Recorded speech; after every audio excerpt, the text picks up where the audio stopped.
The big petty car, and last I left off, I got the wires all inside the motor, and now I'm starting on decal duty again. And I got most of everything on the hood here. Got the 43 on top of the car. And started working on the quarter panels, and then I'm going to probably mirror the other side and then just work my way down. It's my game plan, but we'll see about that. And then I went ahead and finished the Goodyear lettering on all 4 of the tires, and I'm going to let them sit for a good half a day, and then I'll continue on with the rest of the decals. Once I get all the decals on, then I'll go back in and weather the decals on the tires and a little bit on the car where it looks like it ain't too shiny. Just a little bit of good race car weathering, what I like to call it.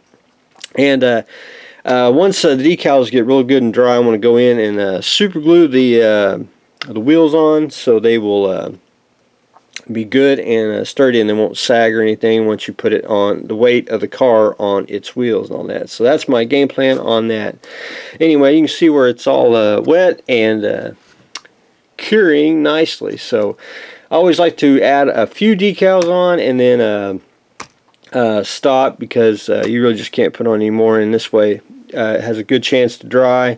And I went and trying to put all the big decals on first. This way, then they will dry, and then I can manhandle it and then go put the little decals on. But anyway, with a little lazy Susan turntable here, we are good to go. So that's where I stand on the big petty car. The Tiger, I got the tracks dug out in the shed. I just got to go get it, and we can start on that very soon. But anyway, I want to try to do a little more on the petty car this weekend is my game plan. The Warbird, went ahead and I masked off all the clear parts that's on the nacelles, and then I shot it with a can of primer. We're almost, it's pretty much light blocked. It's probably, I probably need to shoot a little black here. I don't know where there's Mr. Battery, but anyway. Probably need to light block it right here on the nacelle, which the gray dark primer works, but probably just needs a little bit of black. But anyway, I'll check that probably tomorrow, and if not, if it's good, we'll leave it. If not, we'll spray some black. But what I'll do is probably put just a little more coat of primer, and I had to go back in and sand a couple little areas around the edges, but we're good to go on that.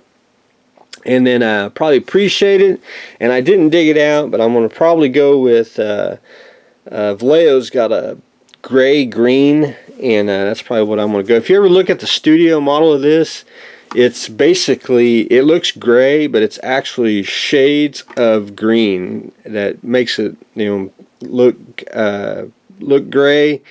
But once they get the old lights on it, it makes it look like it's I call it cartoon green. But anyway, that's I kind of like the gray color. It just needs a little hint of green, and I think it'd be really close to the studio model if you did it that way. But anyway, we'll try to do a combo of both. But anyway, that's where I stand on Mr. Warbird.